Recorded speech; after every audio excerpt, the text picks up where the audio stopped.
तो आद्रिका जी, हाँ। आज हम लोग एक ऐसे व्यक्ति की कहानी सुनेंगे जिसे कि साहित्य का जो साहित्य नहीं, पीस का जो नोबेल प्राइज़ है। नोबेल प्राइज़ जानते हैं आप क्या होता है? नोबेल प्राइज़ इस पूरे दुनिया में जो सबसे बड़ा पुरस्कार होता है उसको कहते हैं नोबेल प्राइज़। और नोबेल प्राइज़ अलग अलग चीज़ों के लिए मिलता है। विज्ञान में मिलता है, अर्थशास्त्र में मिलता है, साहित्य में मिलता है और शांति पुरस्कार होता है उसका। तो इनको जो है सबसे कम उम्र में पीस का जो है शांति का नोबेल पुरस्कार दिया गया था। और ये अमेरिका में रहते थे और वहाँ पर जो काले लोग हैं उनके अधिकारों के लिए उन्होंने संघर्ष किया और उनको अधिकार दिलाए। इनका नाम है मार्टिन लूथर किंग। किंग क्यों? नाम है इनका, पूरा नाम है doctor Martin Luther king junior. और इनके जो फादर थे उनका भी नाम था मार्टिन लूथर किंग और इनका नाम था Martin Luther king junior. America के जब हमने आपको कहानी सुनाई थी ना, तो बताया था वहाँ पर काम करने के लिए बहुत सारे जो अफ्रीका से काले लोग हैं वो गुलाम बनाकर वहाँ उनको ले जाया गया और वहाँ पर वो खेत में काम करते थे बंधुआ मजदूरों की तरह गुलाम बन करके। और अमेरिका में जब गृह युद्ध हुआ और इसके बाद जब उनको गुलामी प्रथा ख़त्म कर दी गई, उनको आज़ाद कर दिया गया। हमने बताया था ना कि जब अमेरिका में युद्ध हुआ था, गृह युद्ध, तो उसमें मुख्य जो कारण था एक स्लेवरी यानी गुलाम प्रथा भी थी कि जो साउथ में जो लोग रहते थे वो चाहते थे गुलाम प्रथा बनी रहे और नॉर्थ में जो लोग थे वो चाहते थे गुलाम प्रथा न रहे। तो वहाँ बहुत सारे लोग काले लोग थे जो गुलामी से आज़ाद किए गए थे, लेकिन उनको बाकी जो वहाँ पर स्वायत्त लोग थे, जैसे अंग्रेज होते हैं ना, इनको वाइट लोग कहते हैं, गोरे लोग, तो इनके बराबरी के उनको अधिकार प्राप्त नहीं थे। जैसे कि उनको वोट डालने का अधिकार नहीं था, जो पब्लिक की जगहें होती थी वहाँ जाने का अधिकार नहीं था, जो गोरों के लिए स्कूल थे उनमें उनको एडमिशन नहीं मिलता था उनके बच्चों को, और जहाँ पर गोरे काम करते थे उनके साथ उनको काम करने का अधिकार नहीं था। इस तरह उनको लगभग बहुत ही नगण्य और दोयम दर्जे का नागरिक माना जाता था, उनको अधिकार नहीं थे।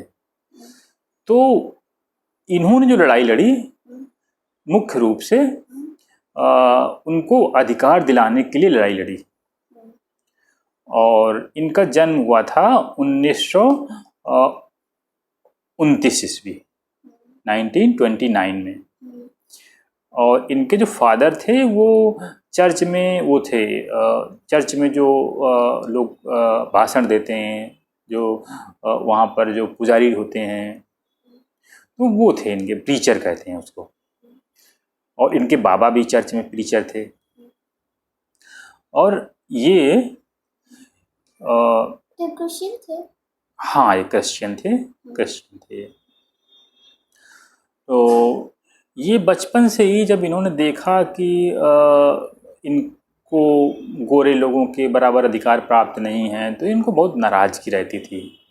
एक इनका बहुत अच्छा दोस्त था जो गोरा था, बहुत पहले अच्छा आपस में खेलते थे, लेकिन फिर क्या हुआ कि उसके फादर ने कहा नहीं, तुम काले लोगों के साथ नहीं खेल सकते हो, तो उसकी दोस्ती टूट गई।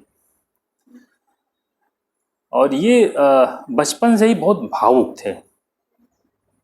एक बार क्या हुआ कि गलती से इनकी जो वो थी नानी थी, उनको धक्का लग गया, वो गिर कर बेहोश हो गई। तो इनको लगा कि वो मर गई मेरी वजह से। तो ये अपने जो घर की दूसरी मंजिल से कूद गए अपने सुसाइड करने के लिए, जान देने के लिए। लेकिन इनको थोड़ी मोड़ी चोट लगी, तब तक इनकी नानी को होश आ गया था। इनको लगा वो मरी नहीं है और फिर ये उठकर चल दिए वहाँ से। तो इस तरह इन्होंने अपने ज़िंदगी में 2 बार सुसाइड करने का भी प्रयास किया। कब कब? एक बार तो नानी की बात हुई थी, एक बार और इनकी शायद मदर जो है बीमार पड़ गई थी किसी काम की वजह से। इनको लगा भगवान ने मैंने कुछ गलत काम किए हैं, इस वजह से उनको दंड दे रहा है। तो फिर उन्होंने सुसाइड करने का प्रयास किया। कब, कहाँ, कैसे? वो फिर अपने घर की दूसरी मंजिल से कूद गए खिड़की से, फिर बच गए। तो ये था ये इनके जो इस तरह जो आंदोलन के जीवन की शुरुआत हुई, वो शुरुआत हुई आपकी 1955 ईस्वी में। ये कितने साल के थे तब? अब देखिए 1929 उस ईस्वी में जन्मे थे, 1955। अब आप समझ लीजिए लगभग ये 26 ईयर के थे। उस समय क्या है, एक वहाँ पर स्टेट है मॉन्टगोमरी, एक जगह है मॉन्टगोमरी। तो मॉन्टगोमरी में क्या था कि जैसे जब बसें चलती थीं, वहाँ कानून ये था कि जैसे कोई काला व्यक्ति बस में बैठा है, पब्लिक बस में, और कोई गोरा बस आ जाए, गोरा आदमी उसमें चढ़ेगा, तो काले आदमी को सीट छोड़ करके खड़ा होना पड़ता था और गोरे आदमी को अपनी सीट देनी पड़ती थी। तो ये 1955 की बात है। वहाँ पर एक महिला थी रोसा पार करके, वो काली थी कि? काली थी, रोसा पार काली थी। तो एक बार वो अपने ऑफिस जा रही थी काम करने के लिए, तो जब एक गोरा आदमी आया तो उन्होंने उठने से उन्होंने मना कर दिया। उन्होंने कहा मैं नहीं उठूंगी। तो फिर क्या हुआ, पुलिस उनको पकड़ ले गई और जेल में बंद कर दिया। तो फिर इन्होंने क्या किया कि इन्होंने कहा, मार्टिन लूथर किंग जी ने, कि हम लोग इसका विरोध करेंगे और आंदोलन करेंगे। जितने वहाँ पर काले लोग रहते थे उनको सबको इकट्ठा किया और कहा कि अब हम लोग इन बसों में यात्रा ही नहीं करेंगे, इन बसों में यात्रा नहीं करेंगे, इनका हम लोग बाइकाट करेंगे, आपस में एक दूसरे के साधन से चले जाएंगे। और इन्होंने खूब धरने प्रदर्शन करने शुरू कर दिए, जगह जगह लोगों को ले जा करके वहाँ पर बैठना, विरोध करना, ये सब करना शुरू कर दिया। और इन्होंने अपने लोगों से कहा देखो हम लोग लड़ाई झगड़ा नहीं करेंगे, हम लोग मारपीट नहीं करेंगे, अगर वो लोग हमको मारते भी हैं तो हम उनकी मार का जवाब मार से नहीं देंगे, हमें अपनी लड़ाई लड़नी है शांतिपूर्वक से और अहिंसा के साथ। जैसे गांधी जी कहते थे ना कि अहिंसा के रास्ते हम लोग आज़ादी लेंगे, तो उन्होंने कहा हम लोग भी अहिंसा के रास्ते ही अपने अधिकार लेंगे। तो वहाँ की पुलिस ने बहुत इन लोगों को मारपीट करते थे, लेकिन ये लोग लड़ते नहीं थे, उनसे चुपचाप रहते थे, विरोध करते थे। और इस तरह ये आंदोलन चला 385 दिन, 385 डेज चला। और इसके बाद फिर वहाँ के कोर्ट ने ऑर्डर किया कि नहीं, इनकी जो मांगे हैं वो जायज़ है और जो पब्लिक बस हैं उसमें इस तरह का नियम जो है कि जब काला आदमी आएगा तो, जब गोरा आदमी आएगा तो काला आदमी उठ जाएगा, ये नियम गलत है। और इस नियम को वहाँ के कोर्ट ने हटा दिया। लेकिन फिर क्या था कि वहाँ के लिए तो हटाया, लोकल जगह के लिए, स्टेट के लिए, बाकी बहुत जगह ऐसे कानून थे। तो इन्होंने और कई जगह, कई शहरों में जाकर आंदोलन करने शुरू किए और कई जगह इनको बहुत पुलिस मारपीट करती थी, जेल में डाल देती थी। इनको कुल मिला के 29 बार, 29 टाइम्स इनको जेल जाना पड़ा। तो बाद में जाते थे, वहाँ कुछ दिन रहते थे, फिर छूट आते थे, जमानत ले लेते थे लोग इनकी। तो ये उस समय क्या है कि वहाँ के गोरे लोग चाहते नहीं थे कि इनके काले लोगों को अधिकार मिले। तो फिर वहाँ पर राष्ट्रपति का चुनाव होना था, तो वहाँ पर जॉन एफ कैनेडी वो काले लोगों के अधिकारों के हिमायती थे, तो वो इलेक्शन में खड़े हुए, तो सब काले लोगों ने उनको वोट भी दिया, जिनको अधिकार था वोट देने का, और वो जीत गए। तो फिर उन्होंने कहा कि हम लोग काले लोगों को अधिकार देंगे, इसके लिए कानून बनाएंगे, संसद में पारित करेंगे।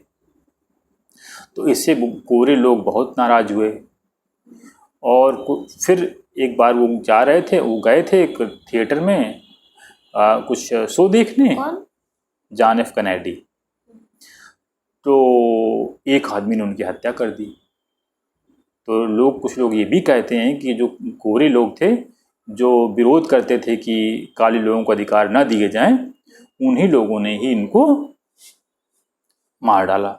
जॉन एफ कैनेडी उनके जो राष्ट्रपति थे। लेकिन इनका जो है इनका आंदोलन रुका नहीं। ये जगह जगह जा कर के पूरा आंदोलन करते थे, धरना प्रदर्शन करते थे। इनको तो कई बार क्या हुआ कि लोगों ने बहुत धमकी दी कि तुमको जान से मार डालेंगे। एक बार इनके घर में कुछ लोगों ने बम फेंक दिया, इनका घर जला दिया। बहुत बहुत इनको धमकाते थे, बहुत डराते थे। लेकिन ये डरे नहीं। उन्होंने कहा कि मुझे मेरे लोगों के लिए अधिकार लेना ही है और उसके लिए चाहे मेरी जान भी चली जाए। फिर क्या हुआ, इन लोगों ने मिलकर के एक बहुत बड़े प्रदर्शन का आयोजन किया वहाँ की राजधानी अमेरिका की वाशिंगटन डीसी। तो उन्होंने उसको कहते हैं मार्च ऑफ वाशिंगटन। तो वाशिंगटन में उन्होंने उसका वो किया। उस अमेरिका के इतिहास में वाशिंगटन में इतना बड़ा मार्च पहले कभी नहीं हुआ था।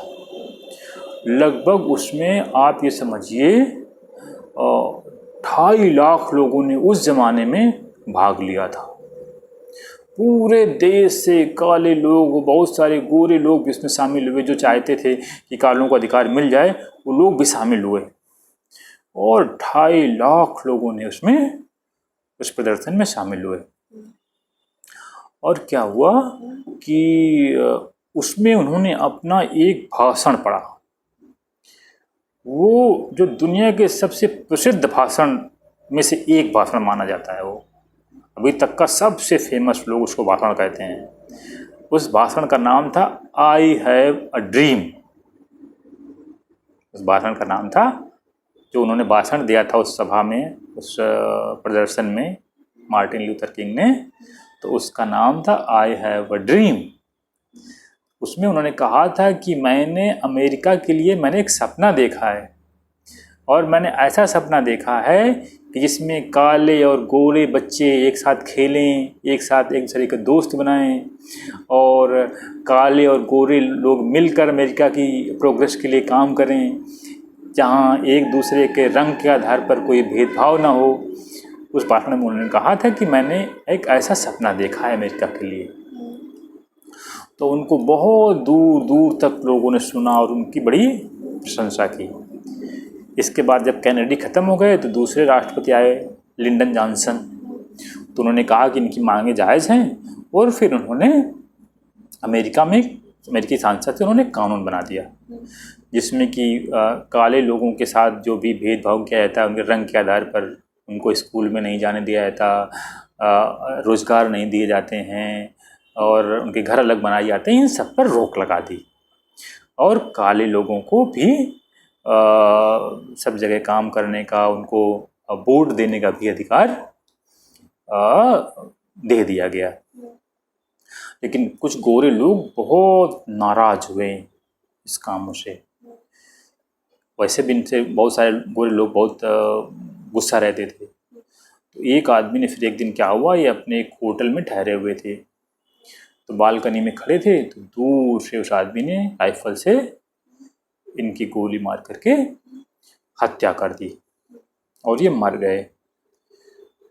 ये है 1968 में इनकी हत्या कर दी गई। जब इनकी हत्या कर दी गई तो काले लोग बहुत नाराज़ हुए और वहाँ बहुत दंगा फसाद हुए, बहुत लोगों ने मारपीट की एक दूसरे के साथ और बहुत दिनों तक कई शहरों में दंगे चले, बहुत सारे लोग मारे गए।